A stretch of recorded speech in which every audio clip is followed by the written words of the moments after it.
আনিসুল হক সাহেব, আপনি সুপ্রিম কোর্টের একজন আইনজীবী এবং আইনমন্ত্রী। আপনি তো জানেন আপনার চেয়ে অনেক বড় বড় আইনজীবীরা সুপ্রিম কোর্টের করিডোরে ঘোরাফেরা করে। তারা জানে যে আপনি মিথ্যে বলছেন। পবিত্র সংসদে দাঁড়িয়ে আপনি মিথ্যে কথা বলছেন। বিষয়টি আদৌ নিষ্পত্তি হয় নাই। 401 দ্বারায় যে শর্তগুলো দিয়েছেন, আরেকটা প্রজ্ঞাপনে ওই শর্ত প্রত্যাহার করলেই তো দেশনেত্রী বেগম খালেদা জিয়া বিদেশে গিয়ে চিকিৎসা নিয়ে সুস্থ হতে পারেন। ওটা বলবেন না, ওটা বলবেন না, কারণ সংসদে মিথ্যাচার করে সংসদকে অপবিত্র করেছেন, আর জাতির কাছে মিথ্যাচার করে আপনি আপনার শপথ ভঙ্গ করেছেন। একটা কথা স্পষ্ট আপনাদেরও জানাতে চাই, দেশনেত্রী বেগম খালেদা জিয়া গুরুতর অসুস্থ। দেশনেত্রী বেগম খালেদা জিয়ার কিছু হলে শুধু এই সরকারই দায়ী থাকবে না, এই সরকারের তত্ত্ব তাও শুধু কেঁপে উঠবে না, বাংলাদেশ কেঁপে উঠবে। তৈরি হয়ে যান। এই ডাক দিয়ে আমি আমার সংক্ষিপ্ত বক্তব্য এখানেই শেষ করছি। যুগ যুগ জিও তুমি মৌলানা ভাসানী।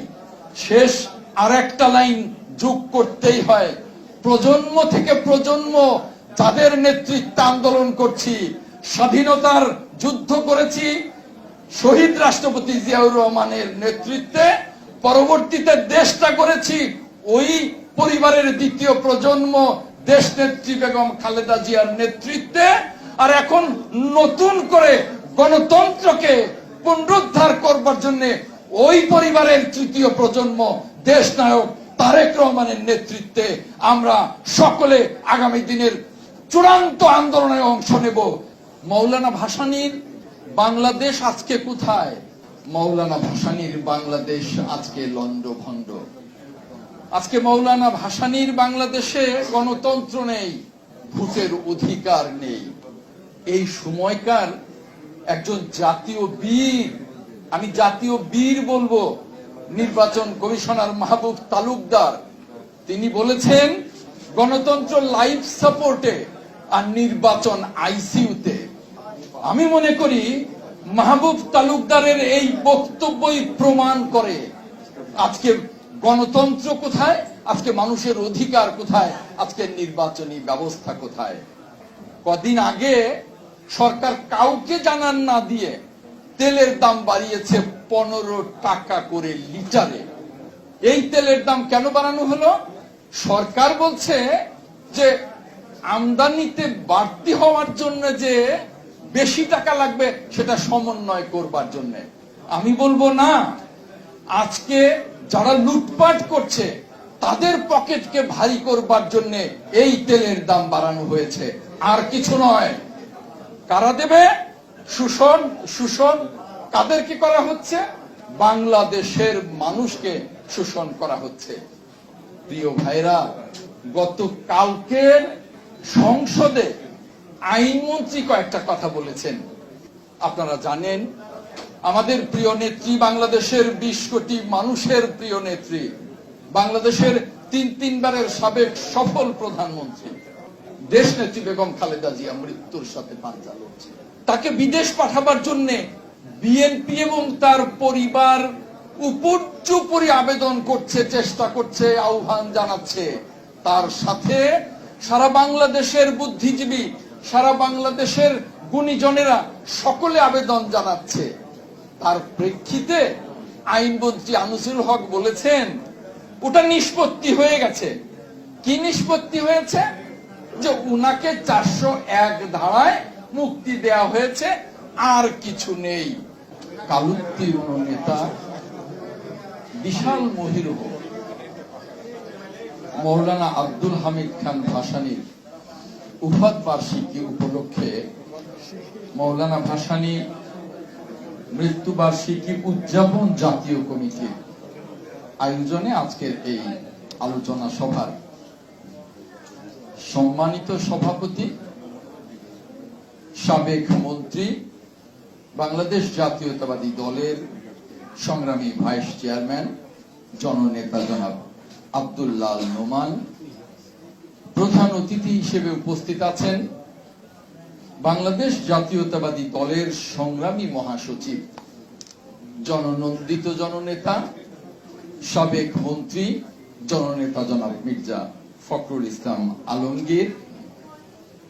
আজকের এই আলোচনা সভার সঞ্চালক আমার বন্ধু, ছাত্রদলের সোনালী ফসল, ছাত্রদলের সাবেক সভাপতি, কৃষক দলের সাবেক সভাপতি, বর্তমান বিএনপির সংগ্রামী ভাইস চেয়ারম্যান জননেতা শামসুজ্জামান দুদু। উপস্থিত আরেকজন সংগ্রামী ভাইস চেয়ারম্যান, প্রেস ক্লাবের সাবেক সভাপতি জননেতা শওকত মাহমুদ। উপস্থিত ঢাকা উত্তরের আহ্বায়ক, বিএনপির আহ্বায়ক, ডাকসুর সাবেক ভিপি, ডাকসুর সেই সময়ে 90-এর গণ আন্দোলনের অন্যতম একজন নায়ক জননেতা আমানুল্লাহ আমান। উপস্থিত দক্ষিণ বিএনপির সভাপতি, আমাদের প্রিয় নেতা, মুক্তিযোদ্ধা, এক সময়কার ডেপুটি মেয়র জননেতা জনাব আব্দুল সালাম। উপস্থিত যুবদলের সাধারণ সম্পাদক সুলতান সালাউদ্দিন টুকু, স্বেচ্ছাসেবক দলের সাধারণ সম্পাদক আব্দুল কাদের ভুঁইয়া জুয়েল, শ্রমিক দলের সভাপতি আনোয়ার সাহেব, পাতি দলের সভাপতি কালাম সাহেব, আমার সাথে টাঙ্গাইল থেকে আগত মৌলানা ভাসানীর দৌহিত্র, টাঙ্গাইল জেলা বিএনপির সদস্য সচিব মাহমুদুল হক শানু, ছাত্র দলের সাধারণ সম্পাদক শ্যামল সহ অসংখ্য নেতৃবৃন্দ, প্রিয় ভাইরা, মিডিয়ার বন্ধুরা, আসসালামু আলাইকুম। মৌলানা আব্দুল হামিদ খান ভাসানী সম্পর্কে বিস্তারিত আলোচনা হয়েছে। মূল আলোচনা করবেন আমাদের সংগ্রামী মহাসচিব মির্জা ফখরুল ইসলাম আলমগীর।